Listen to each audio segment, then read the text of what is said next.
Добар ден, почитувани. Ова е стартот на магазинот за родителство 0+ месеци. Електронските цигари стануваат се почеста замена за класичните, сладкаст вкус, овошна арома и топла пареа, но и никотин. За жал, токму овие привлечни карактеристики се мамка за младите. Се повеќе малолетници користат вейп, без да бидат свесни за сериозните последици врз белите дробови. Стручњаците алармираат. Електронските цигари не се безопасна алтернатива, особено за тинеџерите. За ризиците врз белодробното здравје кај младите разговараме со професор доктор Татјана Јаќовска, педијатар-пулмолог. А како работата влијае врз мајчинството? Со кои предизвици се соочуваат вработените мајки и кои се најчестите митови поврзани со кариерата и родителството? Овие теми ќе ги обработиме со Бојана Стојменовиќ Петровска, психолог, семен и системски советник. Разговорот ќе следува по рекламите, како и досега, ќе имате можност да се вклучите со ваши прашања во програма. Имаме интересно издание, затоа останете на Телма.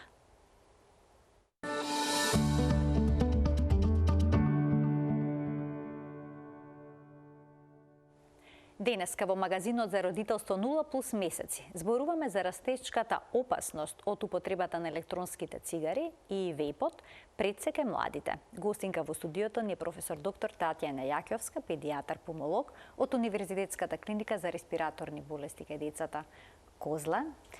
Професорке, добре ни дојдовте во студиото на Телма. Добре најдов, благодарам за поканата и за интересната тема. Во последните години се попопуларни се електронските цигари. Па што содржи течноста што се наоѓа во нив? Значи, последниот период гледаме многу електронски цигари во разни форми. Некој има како пенкалца од една фирма, па некој се како буренци и така натаму. Многу, значи, возрастни веќе преминаа како поздрава варијанта, што се мисли на никотинот, на цигарите, меѓутоа имаме голем пораст на децата, односно дечињава од 14 до 18 години, да ги кажеме тинеџери или адолесценти. Сите тие мислат дека тоа, бидејќи па има и сладка вкус, си бираат вкус и сите тие работи, дека тоа нема никотин или дека тоа многу минимален никотин кој што не им го загрозува здравјето и кој што испарува и сето тоа, кратки се тие цигарчиња, така да мислат дека тоа не е ништо страшно, па дури и деца кои што не посегнале по никотин, односно по вистински цигари, бидејќи ги гледаат другарчињата дека пуфкаат со тоа цигарчињата, со овие електронски цигари, дури тие се сакаат да пробат. Така да веќе гледам дека се проширува и ние како педијатри, пулмолози, веќе имаме состаноци стручни на нашите здруженија, имаме респираторни здруженија на Балканов, значи имаме заеднички, бевме сега во Бугарија, значи имавме со нивното здружение, пред тоа со србите, сега и ние имаме следната недела, каде што ќе ги дискутираме овие работи, затоа што веќе имаме голема опасност. Што содржат тие цигари? Значи, тие цигари содржат течност, која што не се гледа, меѓутоа тоа е течност, во која што има многу работи, освен никотинот. Значи, као има некоја мала доза на никотин, да речеме 0,4%, меѓутоа, освен тоа, па ќе кажам понатака за тој никотин, освен тоа, има и масни работи, значи има глицерол. Мора да биде тоа како зејтинесто, како уљано, и тука имаме и хемиски супстанци, имаме витамин Е, ацетат, значи кој што медицинската фела кој што истражуваат од 2019-2020 година, кога веќе го фатиле тој бран и имало, значи, многу деца завршиле на интензивна нега заради белодробни оштетувања, го утврдиле точно дека таа супстанца е 90% присутна во децава или во пациентиве кои што пушат електронски цигари, меѓутоа во луѓето што воопшто не пушат, го нема тој елемент. Понатака има тешки метали, има, значи, никотин, може да има и канабис, значи канабоидни материјали, овие што се вкусови, значи флейвори. И што се случува? Значи, со загревање, таа течност испарува. Сето тоа што испарува, еве го димов што го гледаме, тоа се внесува и се испушта. Значи вейп, значи така нели. Меѓутоа тоа воопшто не е безазлено. Како влијае врз детското здравје, врз организмот кој што се уште е во развој? Значи детското здравје е многу важно затоа што тогаш уште мозокот не им е до совршени тие функции. Влијае на мозокот. Значи не може, губат концентрација. Може да им се појават и некакви си халуцинации во зависност од што вејпуваат, што вдишуваат. Делува на белите дробови изразито лошо во смисла дека тоа се хемиски супстанции и тие прават хемиско оштетување на белите дробови, што викаме ние хемиски пневмонитис, односно практички хемиска реакција. Што се случува? Тој витамин ацетат практички влегува во фосфолипидниот дел од сурфактантот. Тоа сурфактантот е, ако се сеќавате секој што учел, дека е потребен за меѓуалвеолите, значи најситниот дел од белите дробови, за да се движат меѓу себе. Тој дел практички веќе се оштетува со вдишување на овие течности и тој се оштетува и самите алвеоли, значи веќе се оштетуваат. Тоа се вика хемиски пневмонитис. Значи хемиска пневмонија, како да кажеме. Специфичен тип на пневмонија се добива како последица од употребата на електронските цигари, односно вејпувањето, што би рекле младите. И сега, значи ние кај нас уште не сме почнале да ги откриваме затоа што нема некој специфичен тест. Тоа се практички имало навала во Соединетите Американски држави крајот на 19-та, почетокот на 20-та година, каде што значи веќе имало тинеџери околу 2800, значи околу 3000 деца и од кои што голем дел завршиле на интензивна нега. И во смисла, со краток здив, со тешкоти, болки во градите, со обструкции, со кашлица, со срцебиење, значи влијаат и на срцето, го оштетува срцето. Така да, навистина, наишле на еден голем проблем. Сите кои што ги прашале во анамнеза, ние што викаме да прашуваме што се случило во последните 3 месеци, почнале или веќе употребувале вейп, потребувале таква електронска цигара. Така да понатаму ни се правени, значи на рентген може и да не се види, на слушалка може и да нема аускултација, меѓутоа со компјутери веќе се гледаат некои промени, кои што промени ние како лекари не можеме да ги дефинираме од која причина се. Меѓутоа така да анамнезата е многу важна и важно е да знаеме, значи да веќе кажуваме, значи го спроведуваме ова знаење што се случува со тие електронски цигари и помеѓу себе ние како лекари, педиатри, пулмолози, кај адултните пулмолози и некако веќе да почне да се тоа објаснува и на родителите, и на децата, значи постепено, затоа што со забрана не може ништо да се спречи. Меѓутоа со објаснување вака, значи ние шириме една на јавноста, кажуваме што стварно се случува со тие електронски цигари, понатака можеме да превземеме некои работилници или било како да едноставно и во школите да почне тоа да се крива свесноста за овој проблем. Свесно за тој проблем, дека не е тоа воопшто безазлено. Наивно. Вејпот не е играчка. Не е воопшто играчка. Професорке, кога станува збор за белодробното здравје кај младите кои што користат електронски цигари, што велат научните истражувања? Дали овие оштетувања на респираторното ткиво се трајни? Па видете, значи они во самото нивно лекување, каде што се потребуваат исто така антибиотици, кортикопрепарати, комбинации, пробале, значи да ги пуштат дома и без кортикопрепарати, значи повторно се јавиле на лекар дека потешко дишат. Значи повторно ги вовеле. Така да дали ќе има реверзибилност, значи на белите дробови кои што или ќе останат ожици и тоа е значи голем знак на прашање, затоа што белодробното ткиво не се регенерира. Значи исто како ни мозочното ткиво, тие клетки не се регенерираат, тие остануваат оштетени. Сега во зависност од каква е штетата направена, или не може кај секој да е иста штетата, зависи дали ќе има и иреверзибилни промени. Може ли да дојде до колапс на белите дробови поради употреба може, на електронски цигари? Значи голем дел од овие во Соединетите Американски држави каде што почнале да размислуваат и да испитуваат, значи испитувале во крв, во самите аспирати овие елементи витамин ацетат, глицероли и така натаму што ги испитувале канабисите, значи баш детални истражувања, голем дел завршиле на интензивна нега, значи на респиратор завршиле, со кислородна маска, значи баш заглавени онака во тешка белодробна состојба.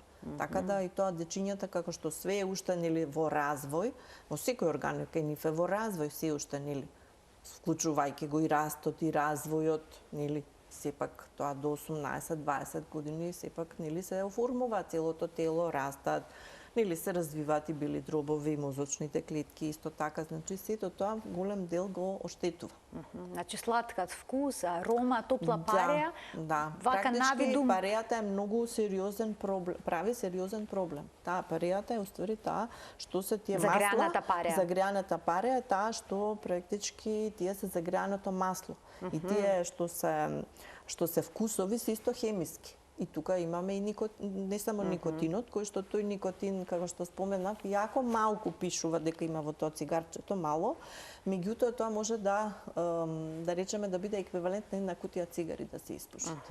Значи, кога ќе се испуши една цигара која што содржи одредено ниво на никотин, дали тој никотин се абсорбира целосно? И како изгледа електронските цигари? Се абсорбира, се абсорбира целосно. И ова кога се пуши цигари, практички се абсорбира, тоа се таложат. Тие бели дробови, ние кога покажуваме слики, на пациенти или кои употребуваат, се гледаат како црни, значи тоа се таложи никотинот. А ова има екстра, значи како плюс, хемиско оштетување на самите алвеоли, дишни патишта, ги гори. Како рековте, една електронска цигара е исто како една... Како едно пакетче цигари. Една кутија цигари. Така вика науката, така викаат студиите сега. Концентрацијата во тие милиграми, микрограми, како одговара, во смисла така. А постои ли опасност младите да развијат зависност од никотин? Електронските цигари потоа да бидат алтернатива на класичната цигара во иднина? Па не, они пробуваат за да се откажат од никотинот, пошто никотинот прави зависност. Значи пробуваат на ваков начин, замена со вейп. И кај некој успева, кај некој не успева, пошто некому не му се допаѓа. Меѓутоа, зависност од вейпот не мора да има, во смисла затоа што значи има менуваат вкусови така натаму. Зависноста можеби не е од самиот никотин, зависноста е што да прави со раката, што значи со телефоните или нешто да се прави. Психичка зависност. Да, психолошка зависност, исто како што има психолошка зависност од телефоните, Сметате ли дека родителите се свесни за опасноста што ги носат електронските цигари? Свесни ли се што му се случува на едно 12 годишно дете што посегнува по вейп? Па видете, никој не сака детето да си го види со цигара или со вейп. Значи, меѓутоа, дека тоа се случува, се случува. Затоа и велам дека треба свесноста, значи, како проблем дека постои, и кај родителите, меѓутоа и во училиштата. Значи, веќе во Европа и во Соединетите Американски држави има свесност во училиштата. Значи, ги фатиле како вејпуваат во школски двор, полиција ги апси.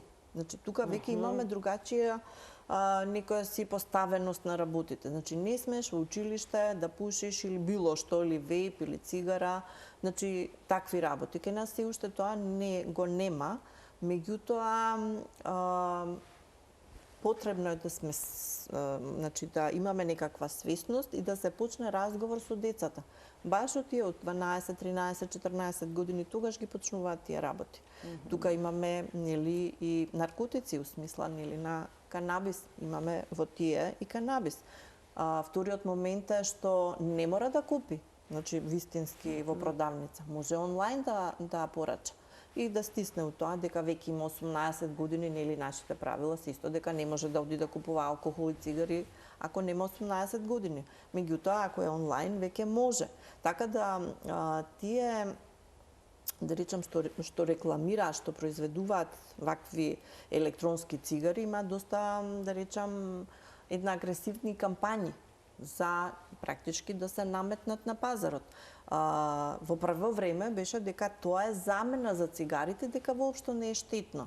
И сега нели тука се други едни приказки дека тоа се таложи нели никотинот во белите дробови, па сега дека нели со овие цигари немаме такво таложење, дека не било тоа тутунот, па дека било не знам што и така натаму, меѓутоа еве со тек на студиите и на времето веќе се гледа дека не е тоа баш така. Значи мора да се разбие тој мит. Тој мит треба да се разбие и секако да разговараме со децата, не со забрани, затоа што забрана нели секогаш оди контра, кај поготово кај децата, па и кај секого. Така да треба да им се каже што содржи. Ова содржи, ова прави, вака така. Па после пак така со разговор практички да самото дете свати, меѓутоа да биде тоа да речем поврзано во смисла на родител, во смисла на матичен педијатар, каде што нели се јавуваат, во смисла на училишта и некако можда рекламите да се редуцираат, како да кажам. Една така општествена одговорност кон дечињата во смисла на електронските цигари. И никотинот секако и пушењето исто така. Електронските цигари може да се користат во затворен простор. Тоа е уште полошо. Да. Многу децата еве нема да ги употребат, но пасивно ќе го вдишуваат тој дим. Дали тоа подеднакво опасно за нивното белодробно здравје? Па тоа не е затоа што практички они го инхалираат таа пареја, загреаната пареја. Меѓутоа таа се разлива, ама не е толку тоа, да речам, на другите дечиња да прави штета. Меѓутоа со тоа што е овозможено да биде во затворена просторија и као нели безазлено, дури и тие дечиња ќе посегнат да видат чекај да пробам што е ова. И така да тука е проблемот. Иначе нема некоја опасност во смисла се пасивно пушење што викаме и пасивното пушење не може да биде еднакво како нели на активното пушење.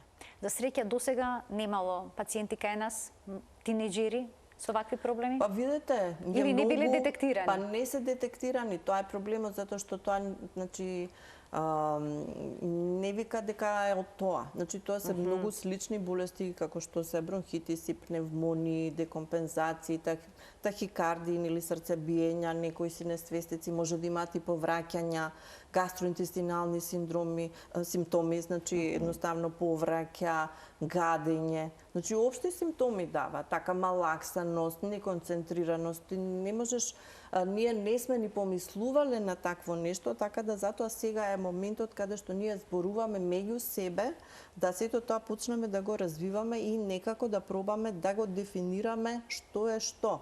Практички и во самите нивни испитувања во Соединетите Американски држави е анамнезата.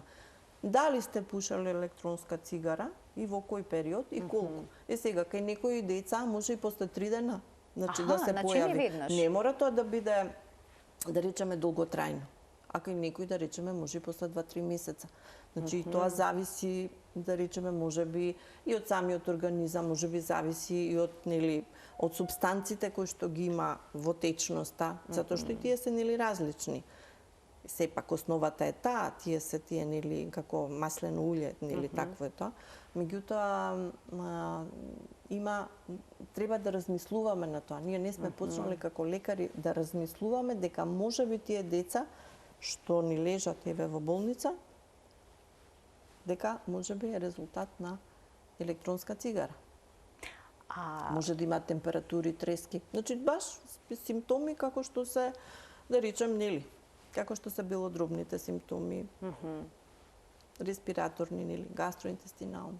А што велат искуствата еве конкретно од Соединетите Американски држави? Дали болестите кои што се предизвикани, белодробните болести кои што се предизвикани од користење на електронски цигари одговараат, односно реагираат на класичната терапија? Да, реагираат, значи меѓутоа они веќе имаат воспоставено шеми, кои што ние се уште ги немаме разработено, нели?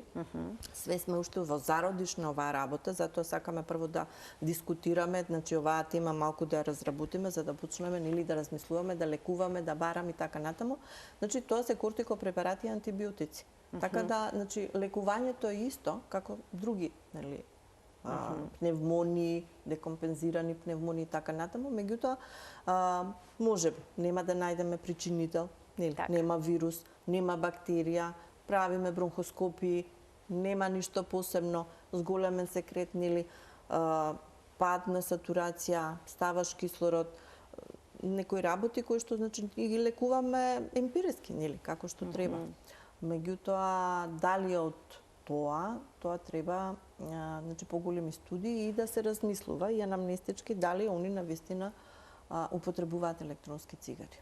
Професор, ке ви благодарам многу што бевте гостинка во денешниот магазин за родителство, што алармиравте, што посочивте дека всушност електронските цигари може да остават сериозни последици по здравјето на младите и родителите секако да се вклучат во целиот овој процес за да разговарат со своите деца. Да се почне значи свесноста дека има проблем и веќе ќе почнеме и да го решаваме проблемот. Така. Ви благодарам на поканата. Почитувани, останете на Телма. Во продолжение на емисијата следува уште една многу важна тема која што е поврзана со родителството.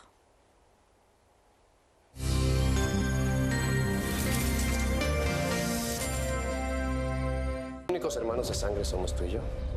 Sara no tiene ningún vínculo de sangre con ninguno de nosotros. ¿Le dejas el camino libre? No sabía que la dueña de una empresa también es sometida a votación. Dueña de la sexta parte de la empresa. Amor, la conferencia de... ¿Con quién estás engañando a mi primo, Bea? Con Pedro del Monte. ¿Por qué insistes en negar que sientes algo por mí? ¿Tan terrible son? Estoy enamorada de tu hermano Mateo, entiéndelo de una vez. ¡Desgraciado! Deja a mi hija o no respondo. Наследство. Денеска по 13:45 само на Телма. It would appear that Moses is part of the criminal gang that killed your father. Why must everything lead to combat with you? You have that effect on me. You don't know me. You don't know who I have been and what I have done. I know enough. Posh. He said his name was Sterling. The man is a criminal. He risked his freedom coming to see me. Госпогицата Скарлет и војводата. Вечерва по 20:30 на Телма.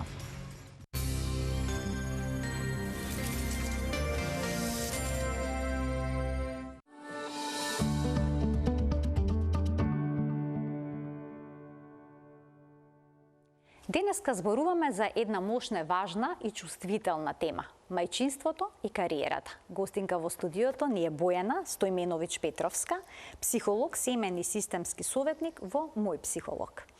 Бојана, добре ни дојдовте во денешниот магазин за родителство 0+ месеци. Благодарам на поканата, одамна не сум била. Да, навистина одамна, се надевам дека се сретнавме по подолго време и што ќе обработиме оваа тема. Ве најавив како психолог, семен и системски советник, но истовремено вие сте и мајка. Да.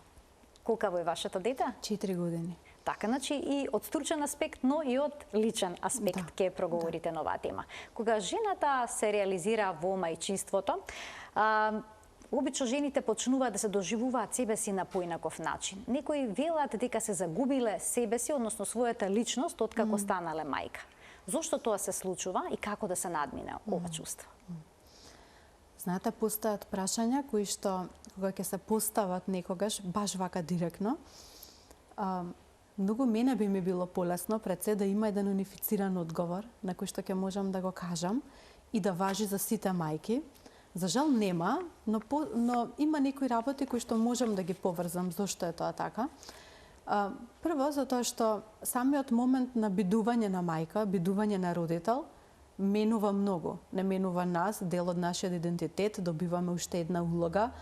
Од друга страна, менува и начин како ние функционираме, што правиме во едно секојдневие.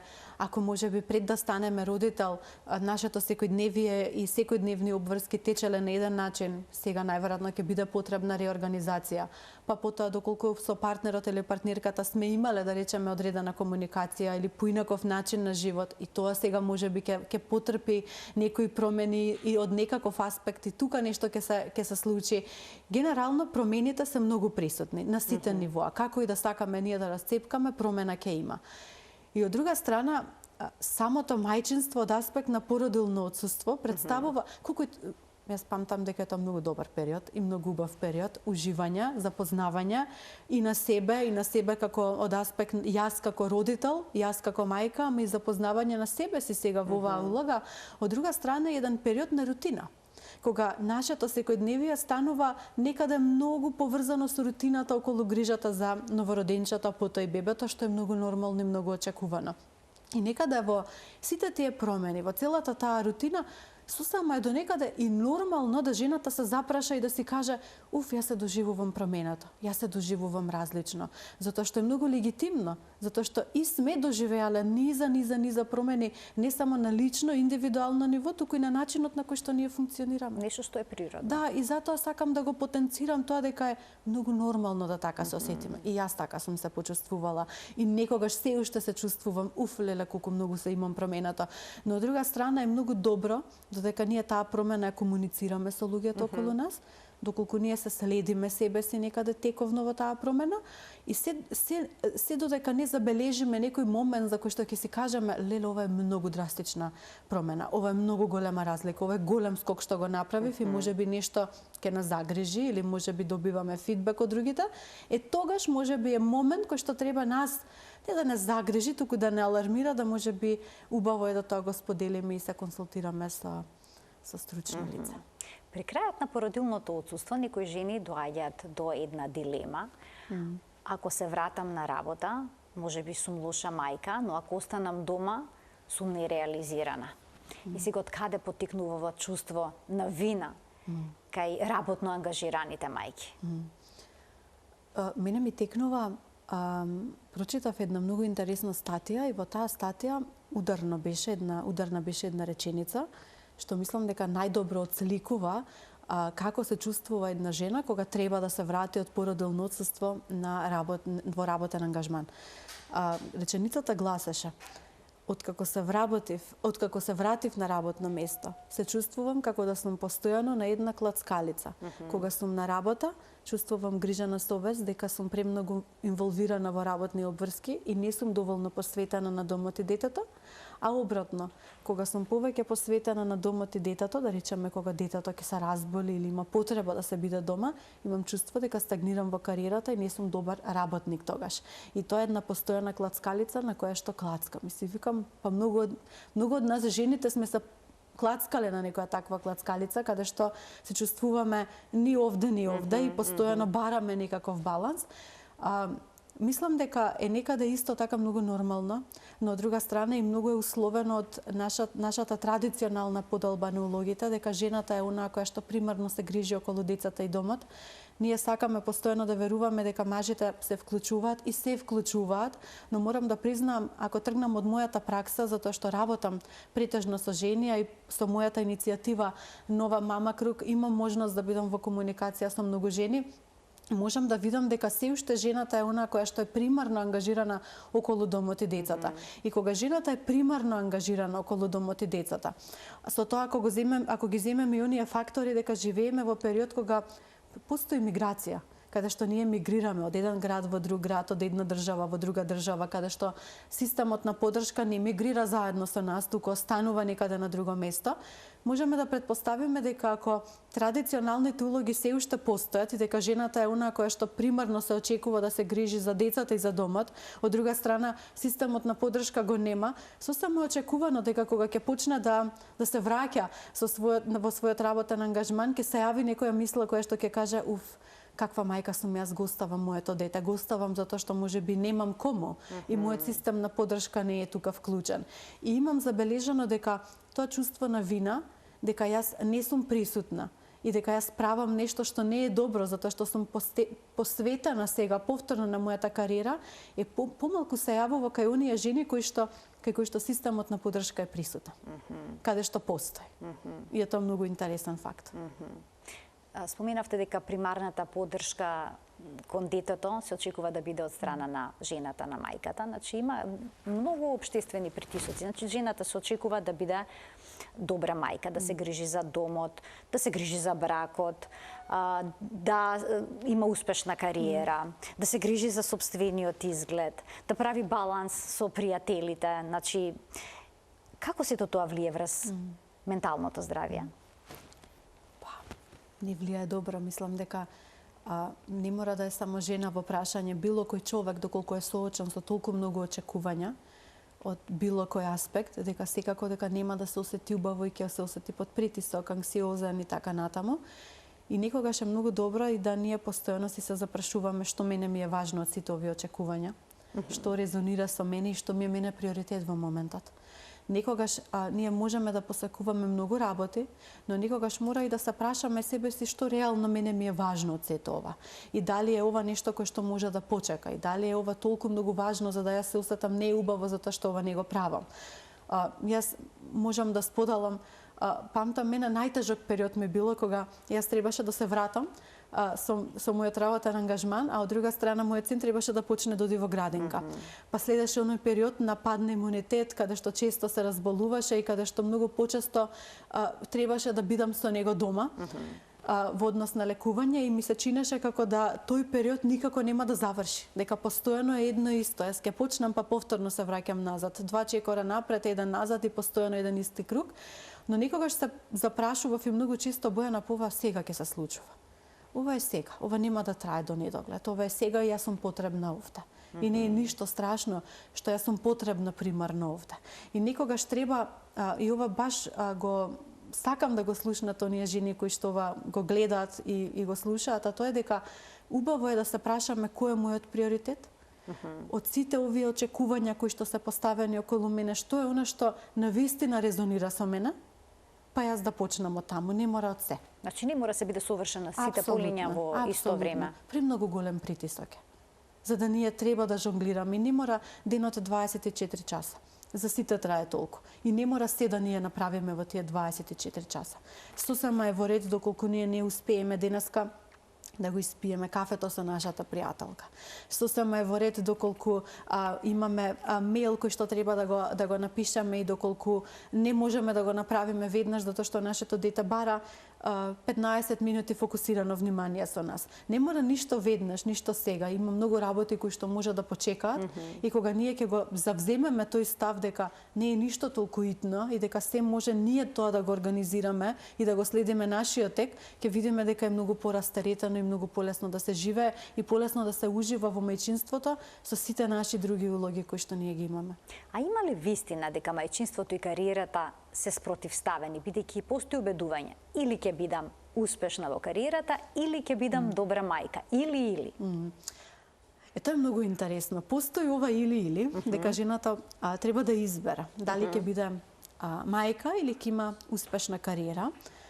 Од друга страна и постои едно многу интересно нешто што се случува, тоа е дека многу мајки многу жени кога стануваат мајки добиваат еден многу интересен внатрешен драйв да прават многу иновативни работи и се инспирираат да започнат бизниси и да влезат во тој предприемнички свет и дух.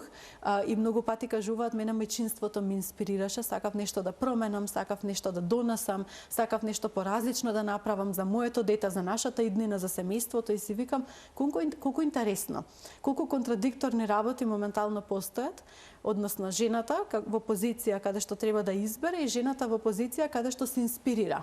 И каде што кажува не морам да изберам, можам да ги правам и двете. И јас верувам дека тука па и не мора никогаш ние да избереме. Туку секоја е многу индивидуална за себе и треба да се избере за себе, доколку жената се чувствува во моментот дека повеќе сака да се даде во мајчинството и како родител не е ништо страшно да каже јас ќе бидам во ред и доколку е окей со тоа, да може би да паузира кариера и да биде фокусирана извесен период на мајчинство, па кога ќе се почувствува подготвена, да се врати со својот работен ангажман. Од друга страна, сосема е коректно доколку жена една каже јас уживам во тоа што сум родител, но мене ми недостасува мојата кариера и јас сакам да се посветам во кариерата и да побара алтернативи како може да сето тоа го изменаџира. Ништо не е погрешно, се додека е во склад со нас. Се додека на крајот од денот ние не сме среќни и задоволни со тоа што сме го постигнале. Ке ги поканиме гледачите, почитувани да ги слушнеме вашите размислувања на оваа тема. Од овој момент емисијата е контактна, телефонскиот број е испишан на екранот. Се случува жената од различни причини да треба да го прекине породилното отсуство и порано да се врати на работа, да речеме 6 месеци после породувањето. И сега тука следуваат критики, зарем не ти е жал за детето. Како овој притисок, како вие коментари влијаат врз жената? Не влијаат добро и се случуваат и тука секогаш, затоа што овде зборуваме нели повторно за контекстот, односно поддршката, луѓето кои што се околу жената. И предрасудите. Да, ние не зборуваме само за семејството, за примарното, туку зборуваме и за поширокото семејство, зборуваме за целата заедница во која што една жена живее, каде што сметам дека прво сите ние однапред знаеме каде припаѓаме и можеме однапред да очекуваме што е на што ќе го слушаме и можеби е добра насока, да не кажам совет, да можеби секоја една жена се подготви и однапред дека можеби некои работи ќе бидат слушнати во однос на некои одлуки кои што ќе бидат донесени и можеби е многу добро да ние однапред си го бараме тој систем на поддршка за да можеме оние гласови кои што критикуваат и даваат свое мислење кое што е можеби спротивно од нашето верување како ние треба да се го живееме нашиот живот, да не бидат толку гласни, да бидат стишнати, но сепак зависи од тоа на кого ние му даваме простор во нашиот потесен круг, за да може да си земе право да може би ни каже што е најдобро и најпаметно за нас и за нашето семејство. Мајчинството, породилното отсуство е многу различно во разни делови од светот. Имаме примери каде што трае 3 месеци, 4 месеци, имаме примери каде што трае 3 години и повеќе. Од друга страна, и во едните и во другите примери секогаш има и позитивни и негативни работи, но од друга страна секогаш е жената во прашање каде што е доведена да никогаш нема избор, да никогаш не е затоа што работата налага, туку дека законот евентуално налага. Но од друга страна е тука и жената која што не е секогаш ситуација дека таа мора да одлучи, некогаш е финансискиот дел во прашање, дека таа мора да работи за да може да обезбеди за своето семејство. Некогаш во прашање е позиција каде што се бара незиното присуство, затоа што е многу значено и важно. Така да многу повеќе фактори се вклучени и кои што треба да се земат во предвид и можеби едуцираноста, комуникацијата со оние кои што даваат вакви пораки дека тоа не е добра мајка, дека ти не си добра мајка ако се враќаш толку брзо на работа и го оставаш детето, можеби е исто така важен фактор. Така, но и самото општество како да има понекогаш двојни стандарди, бидејќи доколку таткото останува на работа до доцна, се смета за успешен, а доколку жената остане после работното време на работа да ги заврши предвидените обврски, обично се осудува. Имаше многу интересен пост кој што го прочитав на социјални мрежи, беше комичен, ама имаше многу вистина. Постот гласеше зошто жената кога оди некаде сама, сите ја прашуваат а кој ти ги чува децата дома, а кога мажот оди некаде, никој не го прашува, туку некаде се подразбира. Комично беше представено, но во суштина има многу поврзано со секојдневието кое што сите ние го живееме. Пак ќе кажам, не мора да значи. Во многу домаќинства обврските околу децата и домот веќе се поделени и подеднакви и за мажот, и за жената, и за таткот, и за мајката, но од друга страна се повеќе домаќинства некаде се поделени така да традиционалната поделба се уште е доминантна, каде што од жената се очекува да биде онаа која што ќе биде примарно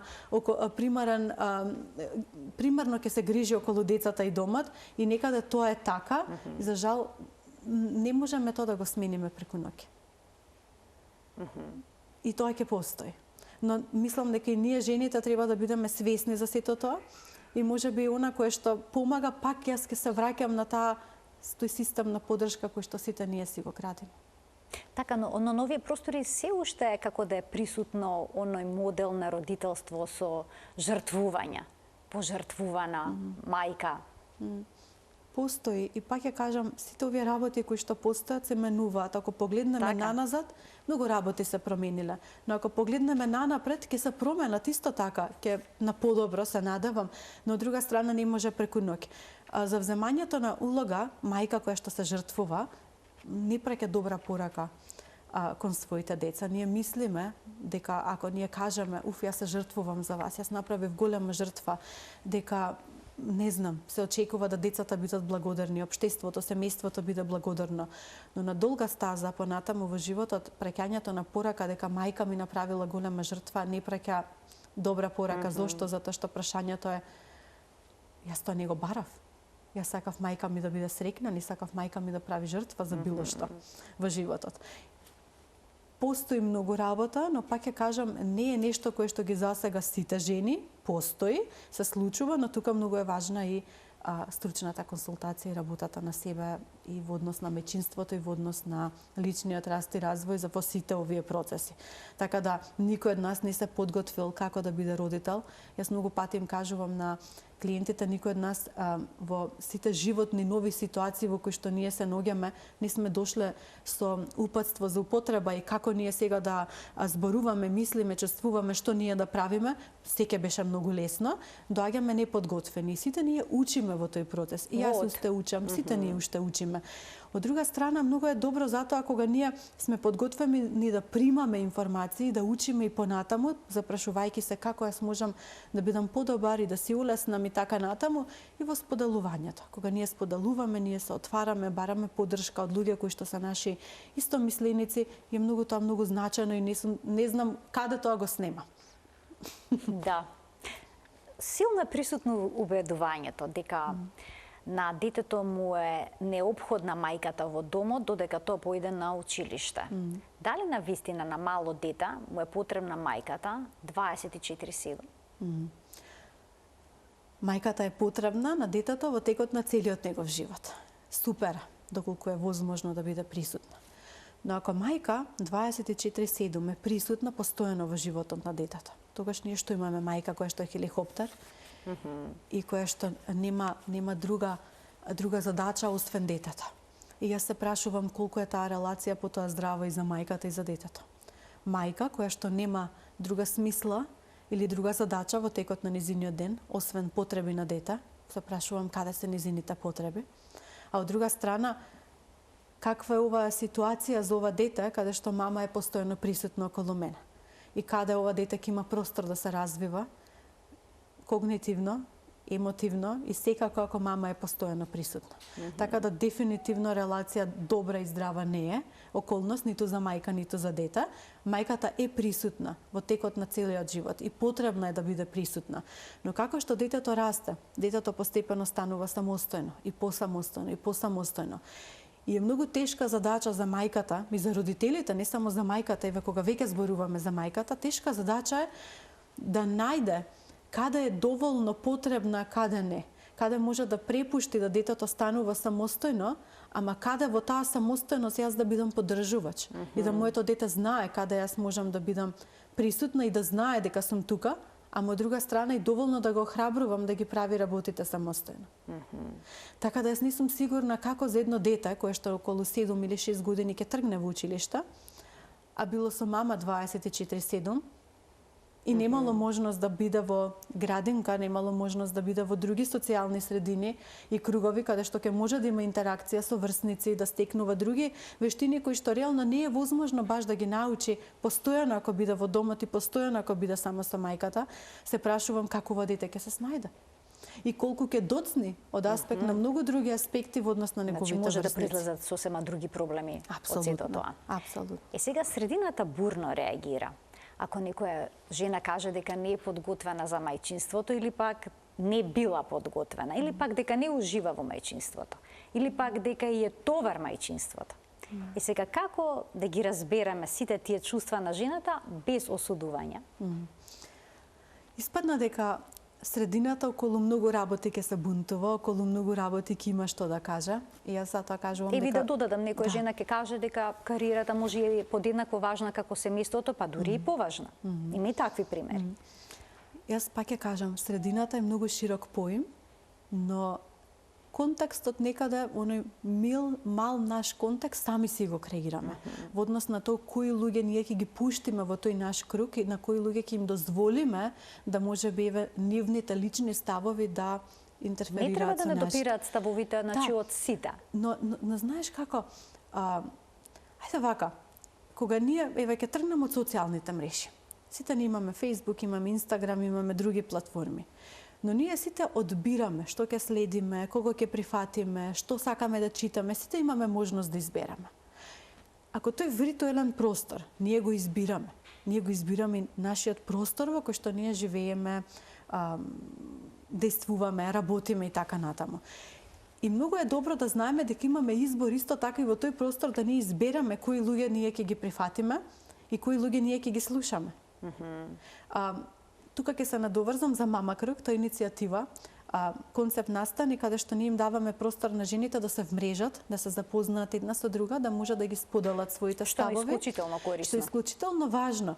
И она кое што мене ми е многу важно и она кое што мене многу среќна ме прави тоа што е многу од мајките кои што биле на нашите настани имале можност да се запознаат, кажале мене ова ми беше многу леснително да ја слушнам дека не сум само јас.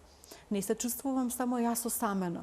Не се чувствувам само јас под огромен притисок дека сега треба брзо да се вратам на работа и да оставам дете во градинка, сметам дека детето мене ми е премногу мало за да оди во јасли. Олеснително е да знам дека имам група на луѓе со кои што ќе седнам да разговарам и мене ќе ме поддржат. Тоа е оној момент кој што го потенцирам дека сите ние ваква една заедница имаме можност да избереме. А околината, наша поширока, секогаш ќе има нешто кое што можеби нема да биде во склад со она кој што ние сме го избрале. Можеби ќе каже дека нешто погрешно правиме. Можеби ќе има луѓе кои што ќе сметаат дека нашиот пат не е окей, дека можеби ние треба нашиот живот поинаку да го живееме. Но доколку ние сме во склад со себе, доколку ние знаеме свесно што ние сме одбрале и доколку нас тоа не прави среќни, има смисла за нашиот живот, има смисла за нашето потесно семејство, тогаш е многу лесно да ние го стишиме, оној глас кој што некако не е складно со она кое што претходно. Така да живееме во склад со себе, тоа е клучното можеби. И сега во Јапонија. Има пред неколку години се отвори продавница во која што жените може да влезат и да искршат се кога се под стрес. Како ја објаснувате таа потреба да се отвараат ваков тип на продавници во кои што жените ќе кршат предмети кога се гневни или пак под стрес? Се смеам затоа што ваква соба имаше и кај нас во Скопје. Не сум сигурна дали уште функционира, бев, заедно со сопругот бевме еден по друг. Но беше намената баш за да можеме да направиме катарза на целиот стрес кој што ние го чувствуваме. Беше навистина интересно искуство, но во светот и како постојат разни типови на соби кои што даваат еден вид на катарза. Така да постои соба каде што може да се оди се да се искрши, постои соба која што е soundproof и може да викаш на цел глас колку сакаш, буквално да се извикаш, дури во некои компании имаат воведено такви соби каде што било кој човек може да влезе и да вреска. Од друга страна, мислам дека беше Јапонија, не сум сигурна, мислам дека беше Јапонија, каде што знам дека имаат и не е тоа болница, повеќе е како нешто измеѓу болница и спа за мајки кои што се во постпородилен период, каде што имаат 24 часа 7 пати во неделата достапна жена која што се грижи за нив, за детето, дека не се сами, односно тоа закрепнување, тоа закрепнување постпородилно да може некако да помине со многу поголема поддршка и дека тоа не мора да биде семејството, туку може да биде и установа. Мене тоа ми беше интересно и фасцинантно како концепт, дека и на некого му текнало дека можеби не е едноставно после царски рез да се стане и да се грижиш околу дете и себе и се останато. Така да мене ми е интересно што постојат избори. Што ние можеме да избереме, доколку имаме можност да избереме ваква услуга, ќе избереме. Доколку имаме можност да отидеме во соба, каде што ќе можеме се да искршиме и да направиме катарза на тој акумулиран стрес. Сметате дека е тоа корисно? Кршењето предмети за ослободување од стресот и гневот може да доведе до некои негативни последици? Долгорочно решение не е. Доколку ние не научиме како да ние го менаџираме, да ги менаџираме емоциите, како да ние препознаеме од каде доаѓа тој извор, и доколку ние одбираме само да закажеме термини, да одиме ние да кршиме цела соба, апсолутно не е решение. Но, доколку ние сме свесни, доколку ние работиме на своите емоции, доколку ова попатно доаѓа како алтернатива која што нас не помага да направиме еден вид на катарза, ама не единствена, зашто да не? Пробав, видов, мене ми беше многу интересно.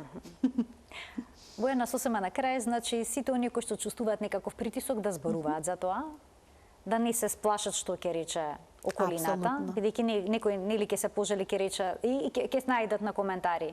Ајде, немој да се лигавиш, можеш ти како сум можела јас и слично, па се одлучуваат жените да се повлечат и потоа ништо да не коментираат. и да бараат баланс, така? Помеѓу семејниот живот и кариерата. Бидејќи возможен. Апсолутно, балансот е многу постои, реален е. И јас секогаш што го кажувам, многу работам на оваа тема, особено како тренер во компаниите и особено каде што се повеќе жени присутни, секогаш е побара на оваа тема, како да се балансира и менаџира професионалниот и приватниот живот. И јас секогаш кажувам, не е тоа некој пресек, прецизен, и дека се случува и дека ние треба да знаеме каде да го поставиме и дека тој баланс магично ќе се случи. Туку сите ние постојано треба да бидеме свесни дека имаме различни фази во нашиот живот, каде што се минливи, да речеме, јас никогаш нема да заборавам тие фамозни до 2 години каде што станував по не знам колку пати навечер и каде што ја знам дека тоа е така, тоа сега трае и тоа евентуално ќе заврши и дека јас нема толку да бидам ненаспана и понатаму во текот на мојот живот. Но многу е тешко во тој период утре дента да се биде концентрирана на работното место. Апсолутно е тешко, но убаво е кога знаеме дека тоа е фаза која што поминува и дека балансот моментално кој што ние треба да го бараме можеби фокусиран повеќе во однос на одморот физички кој што е потребен. Некогаш кога имаме училишно дете дома кое што да речеме има потешкоти во однос на совладување на еден или повеќе предмети, па каде што поработното време ќе биде побарано од нас интелектуално ние да се вложиме за да бидеме присутни тука во учењето со децата, можеби тука балансот ќе биде баран како јас да се растератам и да можеби она кое што ќе биде баланс за мене ќе биде сон, ќе биде поминување време во природа, физичка активност, да можеби не толку интелектуален замор, затоа што можеби сега е премногу на кое што се случува во таа насока. Така да балансот е многу субјективен. Мене, ако некој ме праша дали балансираш, јас викам балансирам. Ама ако мене некој ме праша дали јас имам работно време, јас немам работно време. Мене ми се случува да работам и навечер, но за мене работата навечер, не сакам да бидам сватена погрешно, не е работа затоа што уживам во тоа што го правам и кога е тоа креатива која што ја работам, јас не го доживувам тоа како работа. Но од друга страна секако дека овој став и ова гледиште па не може да се префрли во некој друг сегмент, не може да се префрли да речеме не може секаде да се преслика. Не може секаде но сепак балансот е нешто кое што потекнува од нас. Каде ние ќе се почувствуваме удобно и кога ние ќе почувствуваме потребата дека можеби е нешто потребно повеќе да го појачаме, повеќе да го стишиме. Но и за ова повторно пак ќе се навратам некако на истите работи кои што постојано некаде се фаќам себе си дека ги повторувам и намерно ги повторувам, а тоа е дека е клучно да ние постојано се прашуваме себе си, рефлектираме. До каде сум? Дали ова во ред со мене? Дали мене ми е ова важно? Дали ми е мене ова приоритет? Кој се е тука? Кого можам да вклучам? Јас се осеќам сама. Зашто да се чувствувам сама? Чекај да видам кого можам да вклучам во моето родителство. Родителството е примарна задача на родителите, но родителите не се сами во овој процес. Тука се присутни другите членови од и примарното и поширокото семејство и убаво е кога им даваме простор да бидат вклучени. Бојана, многу ви благодарам за вашето денешно гостување во магазинот за родителство 0+ месеци. Се надевам дека ќе се гледаме почесто во студијата на Телма. Благодарам уште еднаш на поканата и еве топло препорачувам сите оние кои што не слуша да не побараат како мама круг и да видат што е оно што ние го правиме за мајките, пред се примарно и би сакала да не се видиме во поголем број на некои од нашите настани. Ќе следиме што прави Мама Круг, а ќе ги поздравам јас гледачите и ќе им посакам пријатен ден.